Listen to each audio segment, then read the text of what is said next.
Hello, Rebel, and more specifically, GMan 10A. Welcome to the first of what will be a regular weekly recap. This is actually a pre-cap, so we're not going to talk about the games so much as the teams and consistency that go into them. Bit of a surprising move for me. I haven't actually recapped anything since about Season 4, so if I am a little bit rusty, please do forgive me. Now, I'm of course full metal. You can tell that because you're watching this on my channel. Hopefully you're aware enough to pick that up. I have faith. I have faith, guys. I'm joined by my faithful Scottish compatriot, Mr. McNugget. Hello everybody, hello Division 10A, I am McNugget. I was going to say, the only time I'm going to call you McNaughton for the entire cast, you're going to be referred to as McNugget for the rest of eternity now.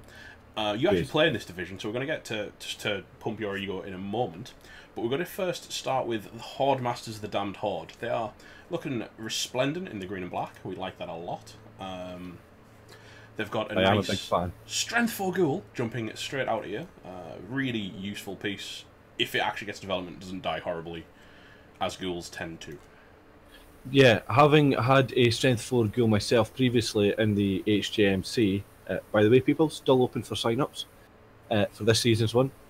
Strength 4 Ghoul, if it gets wrestled next, it can become a very, very good sacker, so I'm sure Horde Master will be looking to take full advantage of that this season. Yeah, indeed. And he's got, obviously, the Mighty Blow White, which I like a lot. Turns into a killer, early blitzer. And a guard mummy. The other mummy, utterly useless. 0 SPP in 4 games. Not the one, really, boys. No, you'll have to start pulling some weight that mummy Hex, just to at least try and get some SPP on it to try and see if it can get blocked. If not, another guard is always good for the undead. I mean, the one thing it does have, it's got 12 players, but 2 of them are skeletons, which is unusual. Normally you only see one with one skeleton, which is usually your mobile fowler. But having 2 is an interesting choice. Definitely, unless I could understand if he's wanting one skeleton to take either side of the pitch, as it were. That extra movement does help, but the one less point of armour is a slightly downside. It does tend to spend more time on the ground stunned than the zombies would. Another interesting point is the other ghoul itself is of course fresh, and he does have 210k in the bank, so possible third ghoul coming in, possible stadium enhancement for a wee bit down the line.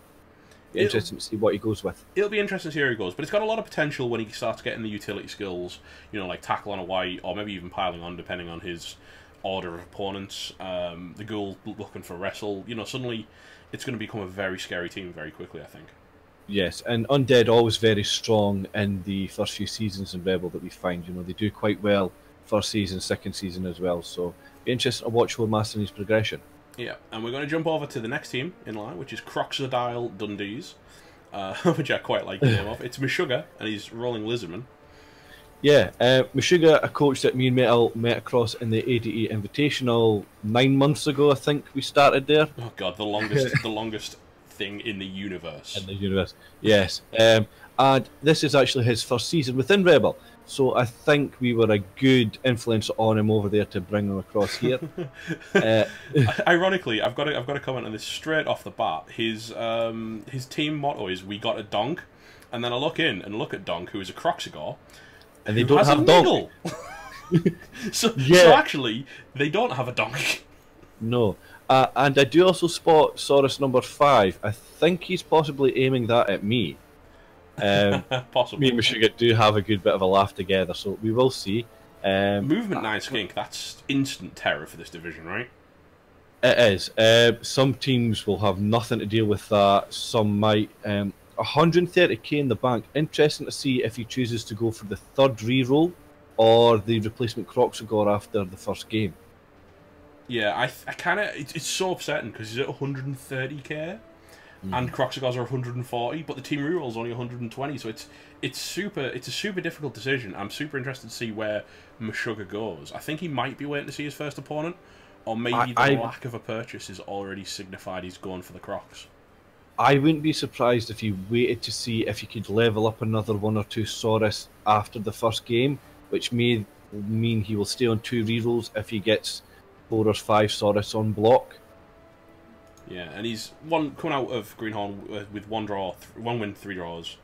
4 fan factors. You've got a fan factor every game, so the fans are loving it anyway, but Donk, unfortunately, missing that match. Could be massive. Depends who he gets, of course. We're not going to be able to see the matchups until Everyone's accepted the tickets, so it'll be Wednesday. So probably it'll be next recap where we'll go over what happened in the first week. We're not going to do any predictions really, other than who we think is big or not. Now, Zamaji Severa by T Cold. I've just murdered that, and I'm so sorry. I'm definitely not saying the team motto, but I will leave it on the screen for a second for anyone who wants to try it home. Yeah, in that case, if you're not going to say the team motto, Metal, I think you can run through the player names. I've had a wee quick peek, and I think you'll be able to handle that no problem. I'd cover the player names if he had any. Yeah, he's looking like an Armour 7 team, isn't he? You know what, though? Saying that, right, the Yeti is MNG, but it has got Mighty Blow already, which is really good. So yeah, that's definitely a bonus of the Yeti. Get a nice early Mighty Blow in there. Obviously, he will be hoping to get block next level. But that early Mighty Blow Claw for a lot of the division will be quite scary. I think he's got a dead Berserker, dude. I think we've got a dead Berserker on pitch. Ooh dear. Berserker's not the worst to lose. You know, he's 40k away from a new one. The quick to level as well, and he does have a block Ulf, which is very good at this stage as well. It's a bit more reliability within the team. I like what he's done as well, is that it looks like he's farming TDs on the Berserker because he's already got 3 out of 6. So if you can get another TD in his next match, getting the Berserker up to Mighty Blow makes a world of difference. And he's actually picked up a runner with guard, which is really nice. I was about to say, that's an interesting pick for the runners for me. Normally I do like to go into the Sure Hands Blodge for the runners a main ball carrier, but he does also have the Agi4 lineman. Yeah, the Agi4 lineman I think is going to turn into a quarterback. What's interesting about the runner, obviously, is with it having natural Agi access, 2 more levels, and that guy's going to have dodge and sidestep. So you're going to have a blodge step guard player, which is incredibly infuriating. Definitely, and it's very strong for the Norse as well. Norse need a lot of guard. The linemen do get it on doubles, but the more guard on Norse, the better. So getting a nice early guard there on the runners is very good. I like it a lot. I think it's quite an interesting pick, but I like it. What I don't like is this Armour 6 guy. Fire him. He's dead. He's just getting gone. Yeah, I would also actually go as far to say to fire the movement 5 guy. I don't Norse hate that so much. You don't need a ton of movement if you're going to stand there on the LOS and get hit in the face. Yeah, I just think I don't want him eating MVPs. That's a fair point. It's tough either way, but movement 5 isn't the end of the world. The Armour 6 absolutely is. Yeah. Now, I've got to tell you, I've got to prepare you for this next one, right? I may have an unfair level of favoritism towards this team, but that's because I've seen the player names. We're talking about Rap Scallywags, coached by Captain J. Yasarian. They don't have a motto, which is a shame, because the player names are incredible. Yeah. First thing, before you go through all your favourite names in Mel, I must say there's an awful lot of red on this team. He has got some red in his ledger, hasn't he? He does indeed. He has some Claw Mighty Blow in his ledger on the other side. That's really, really tasty. Yeah. Slay Z it's almost a case of nominative determinism, isn't it? He called him Slay Z, and he's killing loaded for slaying. He is indeed. Now there is also a few names that I think that Metal does have a very keen fondness for. Marshall Splatters. Come on, Kanye's Pest is incredible. It's so good. Kendrick Throwfar? No, it's Buster Spines. Triple X Terminated. Oh, it's so good. This team is fantastic. The only downside is obviously 2 movement busts on gutter runners is so horrible. It's so bad. Now, is that a firing, or is it going to have to live with it because we can't afford to replace 2 gutter runners? I mean, you can't really afford replacements, but you've got to fire them as soon as you can. But he's only got 60k in the bank, so I mean, the 1 gutter runner he's got does have wrestle, which is really good. I like that a lot. But I kind of feel like you're going to want to fire these as soon as possible. He does have 4 gutter runners, though. He does have that gutter runner hidden at the bottom there, second with block and sprint. Indeed he does, but kind of you need them. Gutter runners are really good. I think Vanilla Mice and Kanye Pest have already had the Apple rights withdrawn. And they're going to be used till they die, I feel like. Yeah. And Buster Spines and Lupac are just going to be line fodder. And even Marshall Splatters you kind of want to get rid of, but you just don't have... I mean, he's got to patch up so much of his team, but I can understand him not re-rolling fresh because, my God, Slazy is worth it. Right? He's worth the price of admission. Slazy is a big part. He's going to have to carry a lot of this team, I think, and hopefully his first couple of games aren't going to be some of the more bash heavy, tackle heavy teams. If he gets away from the brutal matches till later, he might be alright. That being said, I'm going to refer to him as the D's of this division, simply because of all the minus movements. Yeah. And if you don't know who D's is, pay attention, guys. Rel 1. You'll understand if you look at his team. Yes. Right. Moving on. Oh, who's this guy? I wonder. I don't know who. Saving... yeah, okay. The Highland Avengers. Take us through the team, McNugget. So the Highland Avengers are actually just a rebrand of my Choff team from 2 seasons ago. So same theme in that, if it looks familiar. But I had a fairly good greenhorn, I feel. I got block on both bulls. I got 2 Choffs for Mighty Blow, and then of course Buckfast Barnes is definitely the player to stand out in my team at the moment with the Claw Mighty Blow. It's filth. Getting Claw Mighty Blow and Choffs in 4 games is just filth. And, yeah. I know Haringzod will be having nightmares just thinking about next season if I get put up with him after what my Claw Mighty Blow Choffs did to him before. I feel like, and you know what as well, right? You've got 2 on 4 out of 6. I feel like it's time to start going in for the guard.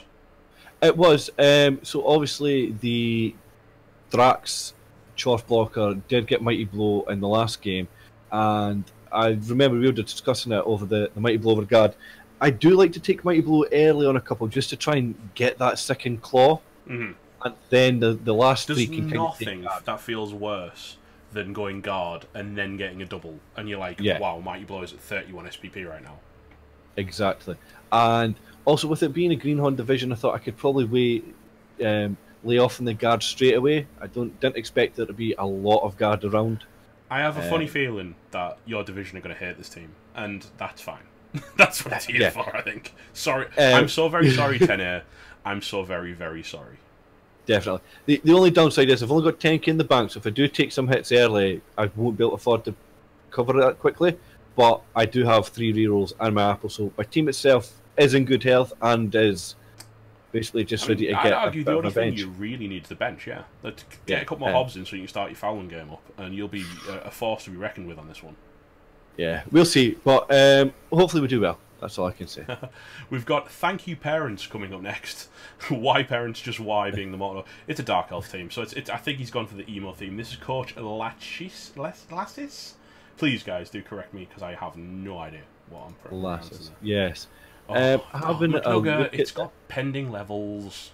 Oh, I know. We don't like pending levels. We cannot recap pending levels. I can't. Well, I understand why they're doing it, because they're looking for what they're getting next. Maybe they want tackle, maybe they want dodge. Maybe it's a double. We don't know. But that's kind of the point. I don't know. How can I talk about it? One thing we can say is they do seem to have went for the 3 Blitzer Witch Elf start.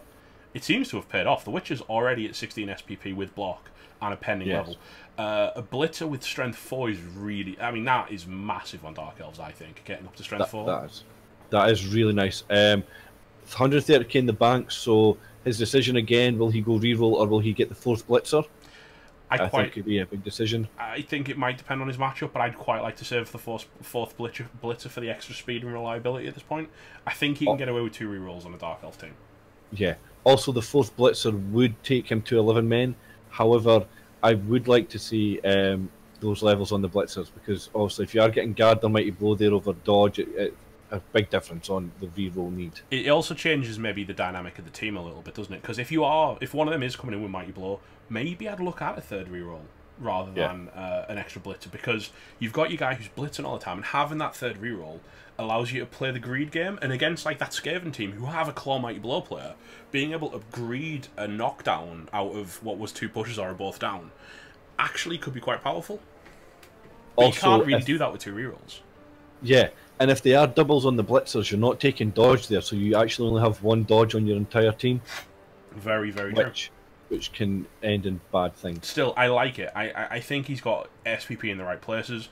Woody Held is a move-busted lineman, but he's probably going to end up on the line. He's got a block. He's actually going to be quite useful, even with the minus move.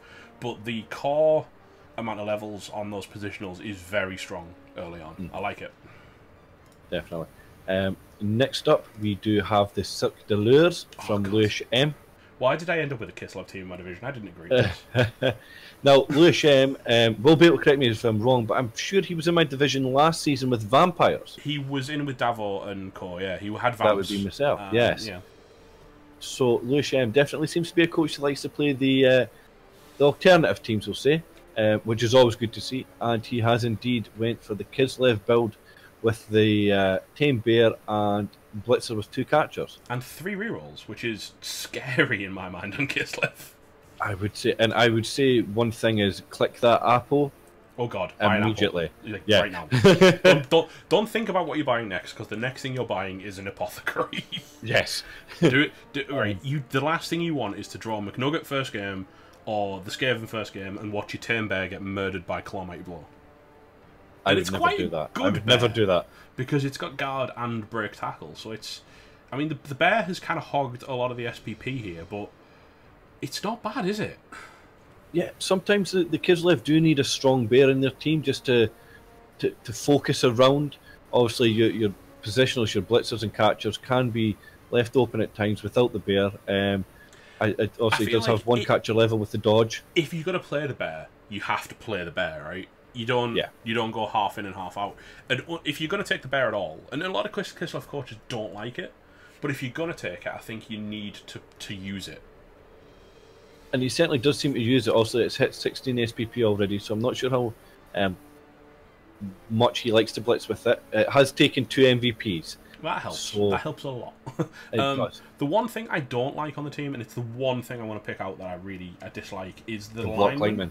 Right, yeah. I feel like that should be wrestle, and I feel like Kislev. The place you take block on Kislev is blitzers, and maybe catchers. The place your linemen, to me, should all go wrestle. And the reason for that is because every single lineman is a 3+ into a cage threat. Having 3 or 4 linemen with wrestle means that wherever they are on the pitch, you're a threat to the ball. Whereas block is not as threatening. It does also help for that second level, much like the Chorus, as you're saying. There's nothing worse taking guard and then getting claw. There's nothing worse than having a block lineman that then rolls plus agi. Yeah. Because it could have had wrestle. God, if you get plus agi on a lineman, it's gold dust on Kislev. Yeah. It's so good.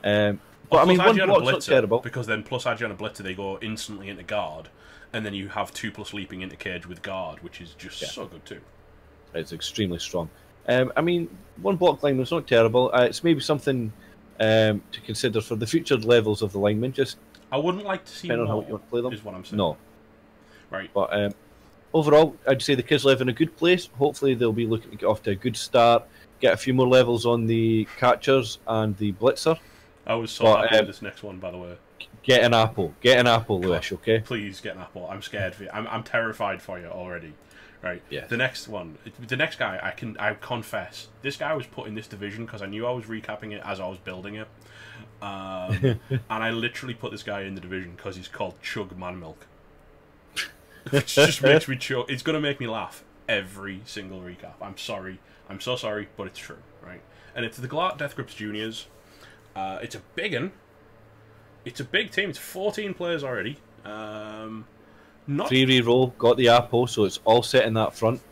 Good development on the Blitzer. There's 12 SPP in Mighty Blow. Now, Skaven Blitzers are... I've recently been playing... Actually, we were talking about the English Invitational. I played Underworld there, and I can tell you for a fact, these guys are terrifying. When they get some skills, he will own the division if you let him. Because as soon as he gets his next level up and gets Claw, because he doesn't have to get those doubles that you and the Skaven had to get, it's scary. Definitely, and it's a team that can be very scary, not just for the Claw Mighty Blow, but also the fouling potential with all the goblins. And there's a lot of goblins. There is. One interesting point now, I was just having a quick look at the team history. Their third game, by the replays I presume, was against Crocodile Dundee's. So Chug Man Milk actually played Meshuggah in the Greenhorn. What was the result? result? There may be it was a 1-1. Ooh, so there's a salty run back coming in there. Exactly. There may be a bit of rivalry there to dig up and see what happens. I do like a good run back. And the black quarterback has block. It's not the. It's I don't know. Right, I'm in two minds about Skaven throwers on Underworld because I kind of like getting 2 heads and extra arms, and you kind of feel like you want them as soon as possible. But block is such a good skill because it is. Being one of the few you've only got so many strength 3 players on your team, so you tend to use at least one of your throws to actually hit people. Yeah. Which is weird. It's really weird. But, because, mentally you're thinking, I'm punching stuff with a thrower. That's not right. But let me tell you a story. There is a thrower currently on an Underworld team down in the Big O that has Clopom. A thrower with Clopom. Yes, because it rolled 2 doubles, and the guy took Mighty Blow and he took Piling On, and then went, I've got Claw now, because I get mutation access on normals. So there's a world. That's horrifying. Yeah, that's horrifying. So when I say it's weird hitting things with throwers, you can go that way. You can go that way if you want to, Chugman Milk. Just bear it in mind. Hint from Metal, take the Clopom thrower. I'd be happy if I got a Clopom thrower in my division. Right, moving on. We've got a High Elf team. Now, funny thing, Bassman's Grob was actually one of the coaches I competed with at Europin and Eurobowl. Yes. I was a last-minute replacement down at that tournament. So hang on, is this division turned into People McNugget knows? I think it has. Chugman Milk, did I meet you on a wild night out in Leicester by any chance? I think the one thing I don't like, Basman's is instantly coming in with a negative attitude. He's not expecting a long run, says the motto. I would say maybe a season. Having played my High Elf team for just a season, I could see why. No, but saying that, look at the team development. It's gone the same way your High Elf team went, which was let's get loads of nice level ups. I mean, he's got a strength 4 thrower. Stats. Strength 4 thrower. Now, here's the question on that, Mel. Strength 4 thrower. Would you go the plus strength or the strong arm? Right. It's a really hard call, but think about it this way: if you're going to use your thrower as more of like a running player, he's going to carry the ball a lot. Maybe get a secondary thrower to develop into the actual quarterback role. Having strength 4 and then going into block and dodge as your next 2 levels makes you incredibly difficult to sack. It does. It does. And he's got guard in there as well. Who what a lovely guy. He looks after orphans and he's got guard. What a lovely dude. That was the other level I was about to say. Guard. I would have been tempted to take Mighty Blow personally, because a movement 8 Mighty Blow player is very scary. I really like Mighty Blow on elf catches, but I understand going for guard, because guard is always good on elves. You want dodge on them next, you want block on them, sidestep of course. Suddenly you're a massive pain in the butt. Both the blitzers have dodge, which I like. Yep. But I think he needs maybe tackle very, very soon. I would like to see one of the blitzers take tackle, but I would also like to see the catcher with guard take block before dodge, just so that he has block and he can stand there with guard a bit easier. Maybe. I don't know, because I kind of like dodge to reposition the guard, but yeah, it's a choice. It's a tough choice. Now, he has got kick as well, so he it's the first team in the div with kick. Yes.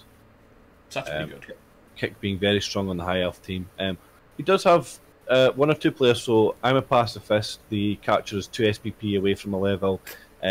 Lineman, he enjoys the pain, is 1 away. So I'd like to see a couple of wee vanity passes, possibly game 1, just to get those guys into the first levels. I think he enjoys the pain should instantly be set back. As soon as you receive, stick him at the back, chuck it to I'm a pacifist. Maybe go for a touchdown. Maybe just pass to it. I like look after orphans a couple of times. But one thing that Andy Davo showed when he did his Dark Elf run last season is that if with elves, keep chucking passes, because 1 SPP a turn adds up fast. Definitely. Right. It's something those elves need to get themselves those extra SPP.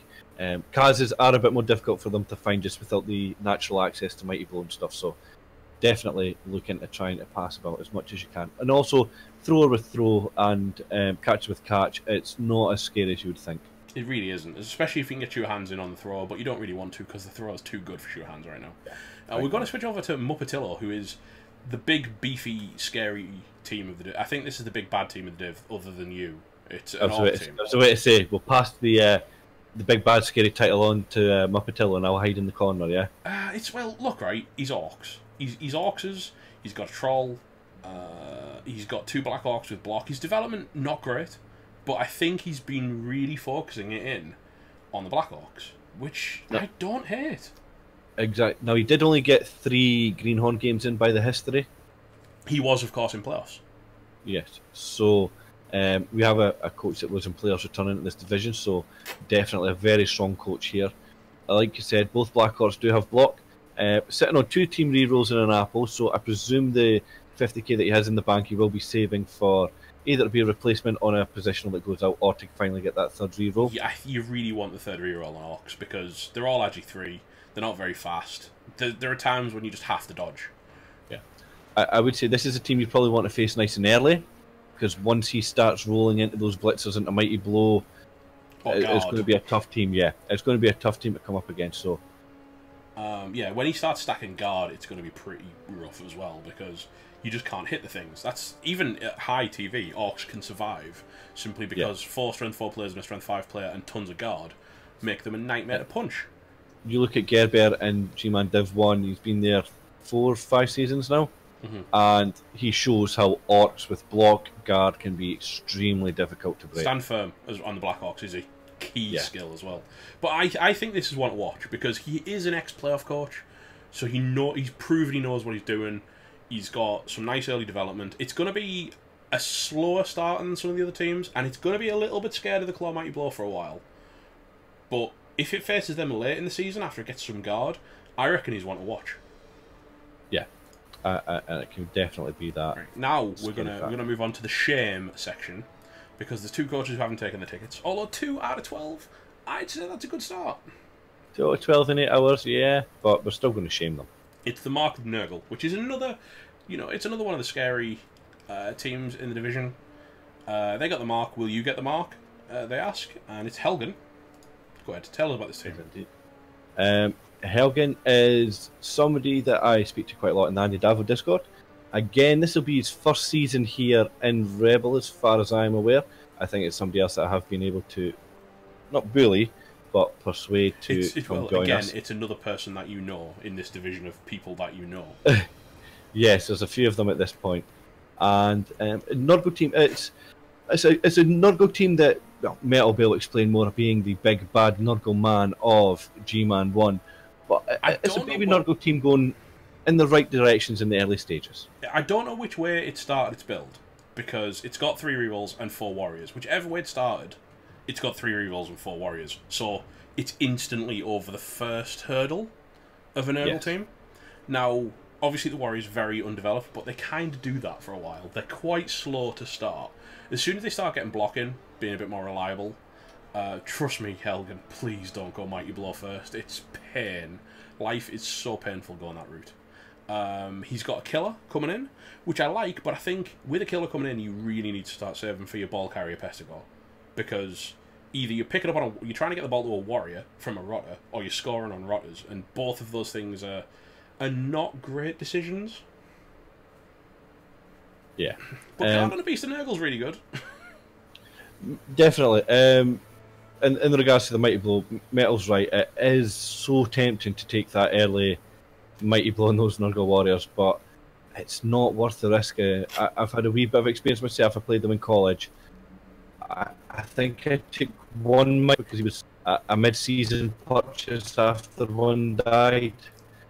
But slow and still, and if you take the slow, steady road, you too could end up the most terrifying thing in G-Man Division 1. It's entirely possible.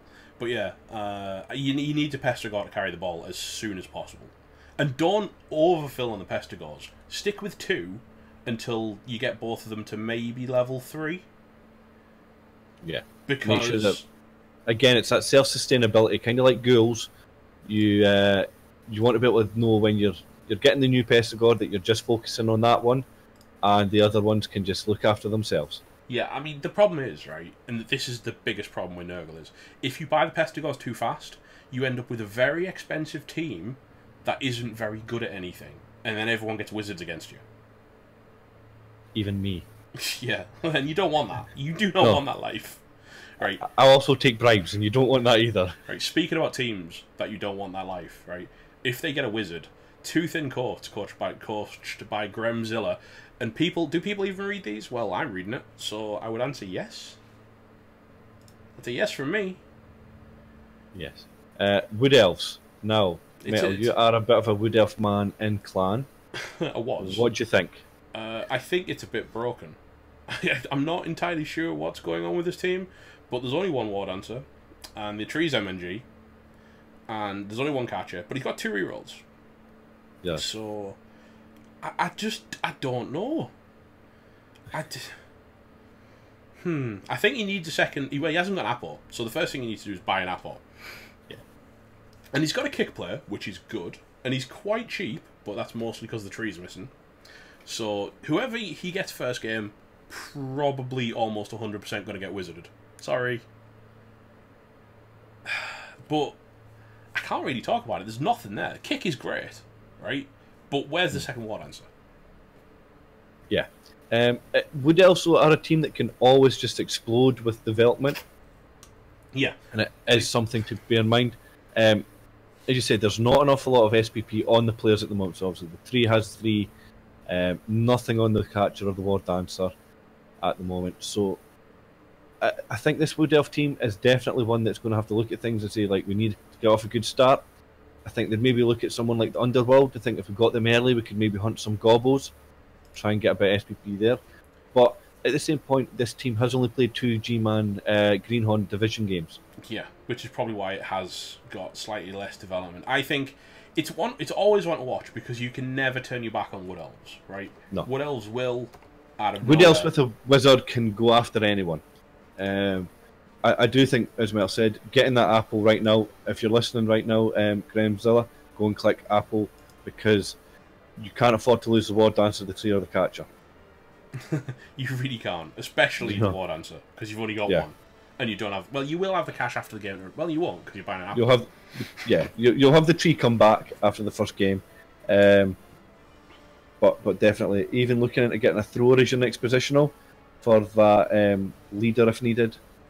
But definitely, I would say Apple's got to be a quick purchase here, and just it'd be interesting to see his first couple of games just to see what he can do with the team. Yeah, see how he can get that SPP development. I'm really excited, right, because there's a ton of variety in the teams in this division. There's a ton of different, there's no duplicated race. There's 12 teams. There's 2 playing spots available. So the top 2 coaches in this division will get to go to planes after the 11-game season. Who do you think, right? And obviously, I think you're probably going to back yourself, so I'm going to go, who other than you is the biggest threat for planes? Right. Having played him personally twice now, I would say, personally, I think Meshuggah is definitely in with a big shout, just on his ability as a coach. The team that I would kind of look at after that would definitely be the Orc team and Muppetillo. I think if those Orcs, even the Orcs just with full block, are going to be a tough nut to crack for a lot of teams. Muppetillo's a very good coach. But I can't not back a bit of Captain Jatari in the Rapscallybags. So I know they're a bit red, but that gutter runner with sprint, that's one push away from one turn in. Stormvermin's very, very lazy. Scary. Can carry teams. Not that I could pick 2, but those would be my 3 teams that I would be seeing that are going to be around the top. I'm watching Muppetillo. Always going to be watching Muppetillo. Ex-playoff coach. He's developing his Black Hawk, which is smart. He knows what's up. He knows his way around Rebel. Latchis, I'm putting as a dark horse, right? I don't know what his levels are, but he's got a lot of skilled positionals, and if those levels are, if even one of them's a double, it could be a very good team very quickly. Yeah. And I kind of got to back you. I don't like you. Don't have to. You don't have to. Yeah, but obviously, I think it's very difficult to call. I'm just literally going from gut reaction. I'm not saying any of them aren't. I couldn't possibly say who's going to come last because it's just gonna be so close, and I'm excited to see how it goes. Yeah. And it's something as simple. I mean, you could look at somebody. So I would look at Muppetillo thinking that's a team that could do well. They played the Rats game 1, and that Stormvermin goes off on one. One game. Well, all of your development, your 2 Blackhawks, and suddenly your 2 Blackhawks with development are dead. It's like, oh, okay. Exactly. So, for the season kicking off, I agree with what you say. Great to see a lot of racial diversity. A lot of names that I know, a lot of names that you know, a couple of new places. So look forward to playing them. But I think we've got a good group here. We've got a lot of difference. I think coaches will be able to look at that thinking, I'm glad it's not Chaos Dwarfs every week. It's just that one week. Oh, I'm glad it's not rats every week. That being said, there's a lot of claw bomb coming. There's a lot of claw bomb coming. Yeah. Right. I think we've overstepped. We were in for 30 minutes. We did 35. We're not going to keep it much longer. We want to keep it short and punchy. Come back next week where we'll actually be talking about what happened in the first games. I'll be tracking the bot reports through the week because I keep an eye on that kind of stuff. So I'll point out if we've had any notable deaths, We'll talk over the actual first week schedule. We'll look ahead to the second week, make some predictions on who's going to win. I don't know if McNaughton will be back with me, but thank you for joining me, McNaughton. No problem. Thank you very much for having me. Good luck on stepping off onto a new team. I reckon this division is going to be exciting, and I'm so glad I picked it to cover. I hope so. That's all we hope for. Nice fun division, lots of excitement, and hopefully lots of non-dead chores. Well, see you next week, folks. You all stay classy now. Bye.